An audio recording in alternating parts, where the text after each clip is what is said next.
بسم اللہ الرحمن الرحیم نحمده ونصلی علی رسولہ الکریم اما بعد۔ محترم دوستوں اور بزرگوں، رمضان کا مبارک مہینہ نہایت قریب ہے، اس لیے مناسب معلوم ہوتا ہے کہ رمضان کے سلسلے میں کچھ دین کی باتیں آپ حضرات کے سامنے عرض کی جائیں۔ دنیا میں اپنی محبت کے اظہار کرنے کے مختلف دستور رہے ہیں، لوگوں نے اپنی محبتوں کا الگ الگ طریقوں پر اظہار کیا ہے۔ ایک طریقہ یہ بھی ہے کہ جس سے محبت ہے اس سے نزدیکی حاصل کرنے اور اس کی محبت کا اظہار کرنے کے لیے انسان اپنے طبعی تقاضوں کو چھوڑ دے۔ پہلے کے زمانے میں جب عاشق معشوق کا بڑا غلغلہ تھا تو عاشق اپنی معشوقہ کے اظہار محبت کے لیے کھانا چھوڑ دیتا تھا، پینا چھوڑ دیتا تھا، اور اس کے فراق کے اندر بس ایک گم شدہ رہتا تھا۔ آج تو حقیقی عشق نہیں ہے، اس زمانے میں جو مجازی عشق تھا اس کی پرچھائیاں بھی نہیں ہیں، صرف زبانی جمع خرچ ہے۔ لیکن آج بھی ایسے نقشے دیکھنے کو ملتے ہیں کہ اظہار محبت کے لیے آدمی کھانا پینا چھوڑ دے۔ اللہ تبارک و تعالیٰ کی محبت میں انسان اپنے مختلف طریقوں سے اظہار کرتا ہے۔ اس میں سے ایک اظہار یہ بھی ہے کہ وہ اللہ کے کہنے سے اس کے لیے کھانا پینا اور اپنے طبعی تقاضوں کو چھوڑ دے۔ سارے ہی مذاہب میں اس کا کسی نہ کسی درجے میں رواج ہے۔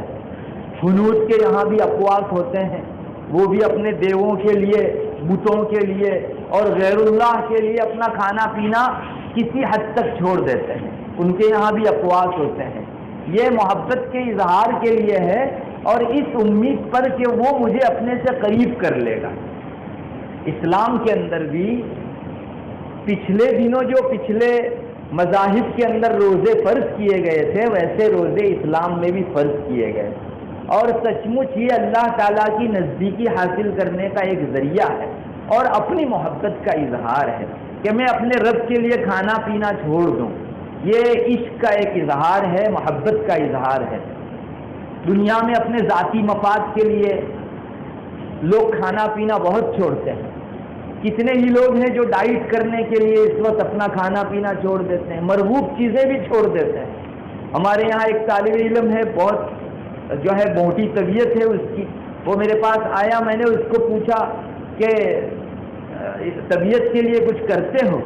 تو کہنے لگا کہ میں صبح ناشتہ کرتا ہوں اور پھر شام کو کھانا کھاتا ہوں، دوپہر کو کھانا ہی نہیں کھاتا، کئی گھنٹوں تک وہ اسی طرح بھوکا پیاسا رہتا ہے۔ تو اپنی طبیعت کے لیے، اپنے ذاتی فائدوں کے لیے کھانا پینا چھوڑنے کا مزاج اس وقت ہے۔ کسی کا آپریشن ہونے کو ہے، ڈاکٹر نے اسے کہہ دیا کہ تم صبح سے اتنے 10 گھنٹے تک بھوکے پیاسے رہو، آدمی اپنے ذاتی فائدے کے لیے بھوکا پیاسا رہتا ہے۔ اور بھی بہت سارے دنیا میں مواقع ہیں جہاں انسان اپنے ذاتی فائدے کے لیے بھوکا اور پیاسا بیٹھا رہتا ہے۔ ایک بہت بڑا مقصد اللہ تعالیٰ کی محبت بھی ہے، تو اس کے لیے بھی اگر کوئی بھوکا اور پیاسا رہتا ہے تو دونوں چیزیں حاصل ہوتی ہیں، ایک تو اپنی محبت کا اظہار اور ادھر سے نزدیکی کا انسان کے لیے فیصلہ ہونا۔ اور مجھے اور آپ کو یقین نہیں آئے گا اگر رسول اللہ صلی اللہ علیہ وسلم نے ذکر نہ فرمایا ہوتا تو وہاں سے بھی انسان کے اس بھوکا اور پیاسا رہنے کی اتنی قدر ہوتی ہے اللہ تعالیٰ کی طرف سے کہ حدیث شریف میں اس کے مختلف جگہوں کے اوپر مضامین آئے ہیں۔ آپ نے دیکھا ہوگا بہت سی مرتبہ انسان جب روزہ رکھتا ہے تو معدے کے خالی ہونے کی وجہ سے یا اس میں گرمی پیدا ہونے کی وجہ سے ایک خاص قسم کی بو انسان اپنے منہ کے اندر پاتا ہے۔ زیادہ دیر تک اگر کوئی شخص بھوکا پیاسا رہے تو پیٹ میں سے ایک بدبو اٹھتی ہے جو منہ کے واسطے سے خود انسان کو محسوس ہوتی ہے، اور زیادہ ہو تو بسا اوقات سامنے والے کو بھی محسوس ہوتی ہے۔ بدبو کوئی اچھی چیز نہیں ہے۔ بہت سی طبیعتیں نفیس وہ ہوتی ہیں کہ اس بدبو کی تاب نہ لا کر انہیں قے ہو جاتی ہیں۔ خود انسان کو بھوکا رہنے کی وجہ سے جو بدبو اٹھتی ہے اس کی وجہ سے کبھی اس کو قے ہو جایا کرتی ہے، الٹی ہو جایا کرتی ہے، مگر یہی بدبو اللہ تبارک و تعالیٰ کو چونکہ روزے کی وجہ سے یہ بدبو اٹھ رہی ہے اتنی محبوب ہے۔ روایت میں نبی کریم صلی اللہ علیہ وسلم خود فرماتے ہیں کہ روزے دار کی منہ سے اٹھنے والی وہ بدبو کہ جو بھوکے پیٹ ہونے کی وجہ سے اٹھتی ہے وہ اللہ تعالیٰ کے یہاں مشک سے بھی زیادہ خوشبودار سمجھی جاتی ہے. یہ ایک عشق کی چیز ہے. یہاں سے اگر اظہار ہوا ادھر سے انعامات کی بارش ہوئی. اللہ تبارک و تعالیٰ نے اس کو نزدیکی بخش دی. دنیا میں بھی ایسا ہوتا ہے کہ بعض مرتبہ اظہار محبت کے لیے بعض نازیبا چیزیں بھی جو ہے پسند سمجھی جاتی ہے. آپ نے دیکھا ہوگا بہت سے چھوٹے بچے جب اپنی ماں سے روٹھ جاتے ہیں اور روتے ہیں دھوتے ہیں تو وہ ماں اس کو پکڑ کر اس کی ریٹھ کو ناک آنکھ سے نکلنے والے آنسوؤں کو اپنے ہاتھ سے پوچھتی ہے. یہ محبت کا اظہار ہے، جبکہ یہ دنیا کے اندر گندی سمجھی جانے والی چیزیں ہیں. کوئی آدمی کسی اور کی ریت اور آنسوؤں کو یوں پوچھنے تیار نہیں ہوتا. یہ آنکھ کی آلودگی ہے، مگر وہی ماں محبت کے اندر اپنے بیٹے کی اسی آلودگی والی چیز کو اٹھا کر اپنے ہاتھوں سے پوچھتی ہے. رومال اور ٹیشو پیپر سے بھی نہیں پوچھتی، محبت کے اظہار میں اپنے ہاتھ سے پوچھتی ہے. بس اسی طرح کا کچھ معاملہ سمجھنا چاہیے. یوں روزے دار کی بدبو منہ سے جو اٹھتی ہے وہ ایک بدبو ہونے کے ناطے کسی کو پسند نہیں. جب بندے کی نفیس طبیعت طے کر دیتی ہے، اللہ تبارک و تعالیٰ تو جمیل ہے، یحب الجمال، مگر چونکہ اللہ کے خاطر یہ بھوکا پیاسا رہا ہے، جس کے پیش نظر اٹھنے والی یہ بدبو اللہ تعالیٰ کو محبوب ہے. اور روایتوں میں یہاں تک آتا ہے وہ بدبو مشک سے زیادہ اللہ کے یہاں پسندیدہ سمجھی جاتی ہے. ایک شخص اللہ کے خاطر بھوکا رہتا ہے، اس کے سامنے کوئی دوسرا آدمی یا چند لوگ اگر کھانا کھا رہے ہوں تو اس کے جی کے اندر ایک کھانے کی خواہش اٹھتی ہے. یہ آدمی اس خواہش کو اللہ کے لیے دباتا ہے کہ نہیں، میرے رب کے لیے میں نے روزہ رکھا ہوا ہے، میں نہیں کھاؤں گا. یہ جو خواہش کو معمولی طور پر دبانا ہوا، اس کے بھی اللہ تعالیٰ کے یہاں بہت زیادہ قدر ہے، کیونکہ یہ میرے لیے اپنی اس خواہش کو دبانے والا ہے. روایتوں میں اس سلسلے میں بھی ہم کو اشارات ملتے ہیں. حضرت ام عمارہ بنت کعب رضی اللہ تعالی عنہ فرماتی ہیں کہ ایک مرتبہ میرے یہاں رسول اللہ صلی اللہ علیہ وسلم تشریف لے آئے. تو جیسے بڑے آدمی آتے ہیں تو گھر والے کھانا پیش کرتے ہیں، تو ام عمارہ کہتی ہے کہ میں نے کھانا تیار کر کے رسول اللہ صلی اللہ علیہ وسلم کے حضور پیش کیا. تو آپ صلی اللہ علیہ وسلم نے فرمایا کہ تم بھی کھاؤ. تو ام عمارہ کہتی ہے کہ میں نے روزہ رکھ رکھا ہے، اس لیے میں نہیں کھا سکتی.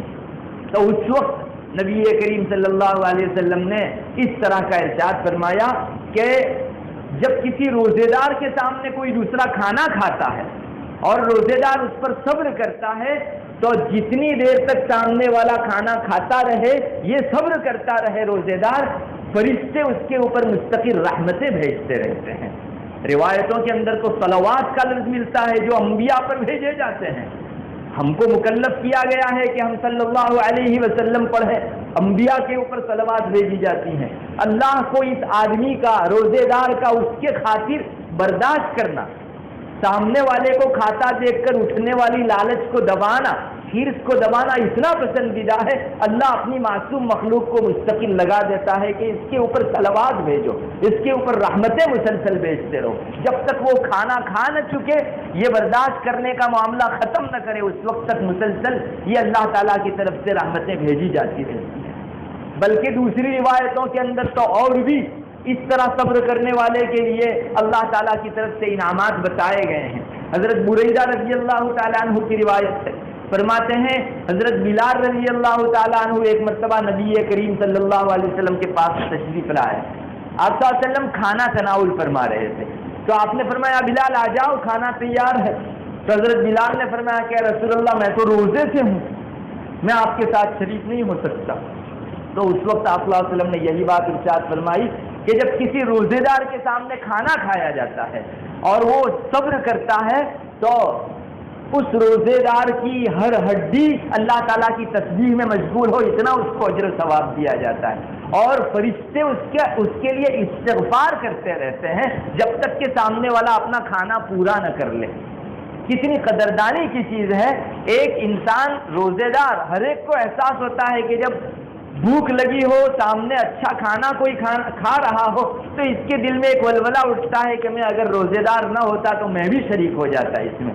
یہ جو تھوڑی سی کلفت ہوئی یہ اس لیے ہوئی ہے کہ بندہ اللہ کے خاطر بھوکا رہا ہے، تو اللہ تعالیٰ کے یہاں اتنی قدردانی ہے کہ فرشتوں کو اس پر رحمت بھیجنے کے لیے بٹھا دیا جاتا ہے، استغفار کرنے کے لیے بٹھا دیا جاتا ہے۔ انسان کی زبان اور گوشت کے ٹکڑے تو تسبیح پڑھتے ہیں، لیکن وہ ہڈیاں جن میں جان نہیں ہے وہ بھی اتنے موقع کے لیے جو ہے اللہ تعالیٰ کے یہاں تسبیح پڑھتی رہتی ہے۔ یہ کم درجے کی قدردانی نہیں ہے۔ روزے دار اگر اپنے کہیں روزہ رکھنے کے وقت اس چیز کا احساس اگر کر لے کہ میرے رب کو میرے اس بھوکے پیاسا رہنے کی بڑی قدر ہے، تو ہمارے روزے کا کیف بدل جاوے۔ بلکہ روایتوں میں آتا ہے نبی کریم صلی اللہ علیہ وسلم کا اس طرح کا ارشاد ہے کہ بندہ جب روزہ رکھتا ہے تو ایک نیکی کا عمل کبھی کبھی بڑھتے بڑھتے 700 گنا کر دیا جاتا ہے، ایک نیکی کا عمل 700 گنا کر دیا جاتا ہے۔ رسول اللہ صلی اللہ علیہ وسلم فرماتے ہیں، اللہ تعالیٰ فرماتا ہے کہ مگر روزہ میرے لیے ہے اور میں ہی روزے کا بدلہ ہوں۔ پھر آگے اللہ تعالیٰ نے اتنا بڑا بدلہ دینے کی وجہ بھی خود ذکر فرمائی، یدع شہوتہ وطعامہ لأجلی، ساری ہی عبادتیں جتنی بھی ہیں ان سب کا اجر اللہ تبارک و تعالیٰ فرشتوں کے ہاتھوں دلوائیں گے، لیکن روزے کا اجر اللہ اپنے دستے بابرکت سے عطا فرمائیں گے۔ اس روایت میں باری تعالیٰ خود فرماتے ہیں کہ روزے کا بدلہ میں دوں گا۔ کیوں؟ ساری عبادتوں کے درمیان میں سے روزے کو اتنی ممتاز شان حاصل ہوئی، اس کی وجہ خود اللہ ذکر فرماتے ہیں حدیث قدسی میں، اس بندے نے اپنی شہوت میرے لیے چھوڑی، کھانا میرے لیے چھوڑا۔ دیکھیے ادھر سے اظہار محبت ہوا اور ادھر سے انعامات کی اتنی بارش ہوئی کہ ساری عبادتیں ایک طرف اور روزے کی عبادت ایک طرف۔ اللہ نے فرمایا میں اپنے ہاتھوں بدلا چکاؤں گا۔ بلکہ بعض حضرات نے تو ترجمہ کیا ہے، اللہ فرماتا ہے کہ میں خود اس کا بدلہ ہوں، وَأَنَا أُجْزَىٰ بِهِ، ایک پڑھا گیا ہے وَأَنَا أَجْزِي بِهِ، میں اس کا بدلہ دوں گا، اور ایک قرات میں پڑھا گیا ہے وَأَنَا أُجْزَىٰ بِهِ، میں ہی خود اس کا بدلہ ہوں۔ اور روایتوں میں یہ بھی ملتا ہے کہ کل روز قیامت ایک انسان کے ذمے بہت سارے بندوں کے جو حقوق ہوں گے نیکیوں کی شکل میں اس کو دیے جائیں گے۔ مشہور حدیث ہے، بارہا ہم نے سنی ہے کہ کل پیسوں اور روپیوں کا رواج نہیں ہوگا، نیکیاں دی جائے گی اور ظلم ابھی باقی ہوگا تو لوگوں کے گناہ اس کے سر پر ڈالے جائیں گے۔ مگر روایتوں میں آتا ہے کہ ساری نیکیاں تو دے دی جاوے گی مگر روزے کی نیکی نہیں دی جاوے گی، اس لیے کہ اللہ نے فرمایا ہے کہ میں بدلہ دے کر رہوں گا اس کا، اور میں خود اس کا بدلہ ہوں۔ اللہ کے یہاں وعدہ خلافی نہیں ہے، اس لیے ساری نیکیاں دی جائے گی مگر روزے رکھے جائیں گے اس کے پاس۔ پھر بھی اگر مظالم باقی رہ جائیں گے تو اللہ تعالیٰ اپنی طرف سے کچھ دے کر اسے راضی فرما دیں گے اور اس آدمی کے روزے کی نیکی سلامت رکھی جائے گی۔ کتنی قدردانی کی چیز ہے۔ بہرحال بندے کا یہ کھانا پینا چھوڑنا کوئی ادنا درجے کی اور روٹین کے درجے کی چیز نہیں ہے، اللہ کے یہاں اس کا بڑا نوٹس لیا جاتا ہے اور اللہ اس کے اوپر بڑے بڑے انعامات عطا فرماتا ہے۔ اس لیے اس چیز کا احساس کرنے کی بھی ضرورت ہے۔ یہ انسان کو کھاتا ہوا کوئی آدمی دیکھے اور اپنی خواہشات کو روکے رکھے، یہ کوئی آسان چیز نہیں ہے۔ اسی لیے نبی کریم صلی اللہ علیہ وسلم نے یہ فرمایا کہ جب تمہارے لیے تمہارا کوئی خادم کھانا لے کر آوے تو وہ کھانا اگر زیادہ مقدار میں ہو تو جس نے تمہارا کھانا پکانے کے لیے اس کی گرمی برداشت کی ہے، اس کا دھواں برداشت کیا ہے، اس کو بھی اپنے ساتھ کھانے میں شریک کر لو، اور اگر کھانا کم ہو تو کم سے کم ایک دو لقمے اس کے ہاتھ میں رکھ دیا کرو۔ اس روایت کے ذیل میں محدثین فرماتے ہیں کہ یہاں اس آدمی کو اپنے کھانا پکانے کے نتیجے میں جو دل کے اندر ایک کھانے کی خواہش ہے اس کو ذبح نہ کرتے ہوئے اس کو بروئے کار لانے کا حکم دیا گیا۔ یہ اسلامی اخلاق ہے کہ تمہارے لیے جس نے کھانا پکایا، گرمی برداشت کی اور دھواں برداشت کیا، اس آدمی کو تم ایک لقمہ بھی نہ دو۔ بڑی بات تو یہ ہے کہ ساتھ کھانا کھانے کے لیے شریک کر لو، کم کھانا ہو تو ایک دو لقمے عزت سے اس کے ہاتھ میں رکھ دو تاکہ جس نے پکایا محنت کی اسے بھی اس کا کچھ نہ کچھ اجر مل جائے۔ بہرحال اللہ تعالیٰ کے یہاں اس چیز کی بہت بڑی قدر ہے، بندہ جو کچھ بھی چھوٹا موٹا کرتا ہے اللہ تبارک و تعالیٰ اس کو بڑی قدردانی کی نگاہ سے دیکھتے ہیں۔ اس لیے ہمارے روزوں کے درمیان میں ہم کو یہ بھی استحضار رکھنا چاہیے کہ میں بھوکا رہ رہا ہوں، اللہ تعالیٰ کے یہاں میرے بھوکا رہنے کے اوپر مستقل اجر تیار ہو رہے ہیں، میرے پیاسا رہنے کی وجہ سے اللہ تعالیٰ مستقل اجر عطا فرما رہے ہیں، اور میرے اپنے خواہشات کو روکنے کی وجہ سے اللہ تعالیٰ اس کے مقابل مستقل اجر اور ثواب عطا فرماتے ہیں. یہ تو اس دنیا کے اندر ہماری نگاہیں دیکھ نہیں سکتی، ورنہ آنکھیں بند ہونے کے بعد انسان دیکھے گا کہ روزے کا کتنا بڑا اجر ہے. بہت سے لوگ اس وقت روزہ چھوڑنے کے عادی ہیں. پہلے مسلم معاشروں کا یہ حال نہیں تھا. اب تو بے تحاشا رمضان کے روزے چھوڑنے والے لوگوں کی تعداد میں اضافہ ہو رہا ہے.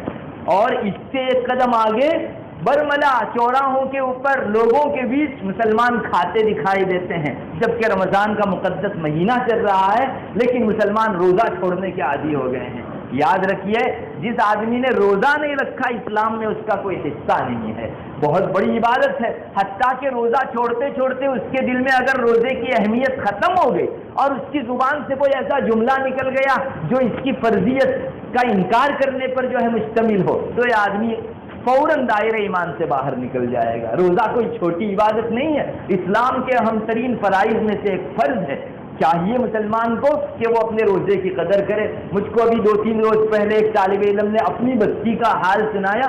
اس نے کہا ہمارے یہاں بعض مالدار لوگ جو ہیں وہ ان کو جب روزہ رکھنے کے لیے رمضان میں کہا جاتا ہے تو یوں کہتے ہیں کہ روزہ تو وہ رکھے جس کے پاس کھانا نہ. ایک مسلمان ایسا بولتا ہے، روزہ تو وہ رکھے جس کے پاس کھانا، ہمارے پاس تو کھانا ہے اس لیے ہم تو اپنا کھانا کھائیں گے. جس کے پاس کھانا میسر نہ ہو وہ آدمی روزہ رکھتا ہے. دیکھیے اب اس مسلمان کے ایمان کا کیا حال ہو گیا ہوگا. جو آدمی فرائض خمسہ میں سے کسی بھی ایک چیز کا انکار کر دے تو اللہ تبارک و تعالیٰ کے یہاں فوراً کافر ٹھہرتا ہے، اور یہ آدمی اب دائرے اسلام کے اندر باقی نہیں رہتا. بڑی خطرناک چیزیں لوگوں کی زبان پر آتی رہتی ہے. حضرت شیخ نے بھی فضائل اعمال میں ایسے چند جملے نقل کیے ہیں جو ان کے زمانے میں لوگ روزے کے لیے بولا کرتے تھے. کوئی کہتا ہے کہ اللہ میاں کو ہمیں بھوکا رکھنے سے کیا ملتا ہے. اگر کسی نے ایسا بولا وہ بھی دائرے ایمان سے خارج ہو جائے گا. اللہ کے ایک فرض کا منکر ہے. اور دنیا کے اندر اگر کوئی آدمی اپنی زبان سے کلمہ کفر نکالے فوراً اللہ تعالیٰ کے یہاں اسلام سے خارج کر دیا جاتا ہے. اس لیے بڑی قدردانی کی چیز ہے. ایک ایک روزہ ہم لوگوں کو رکھنا چاہیے اور روزے کو کیف کے ساتھ اس کے اوپر وارد ہونے والی جزاؤں کے استحضار کے ساتھ رکھنا چاہیے. اللہ تعالیٰ ہم سب کو اپنے عشق کے ساتھ روزہ رکھنے کی توفیق مرحمت فرماوے. وآخر دعوانا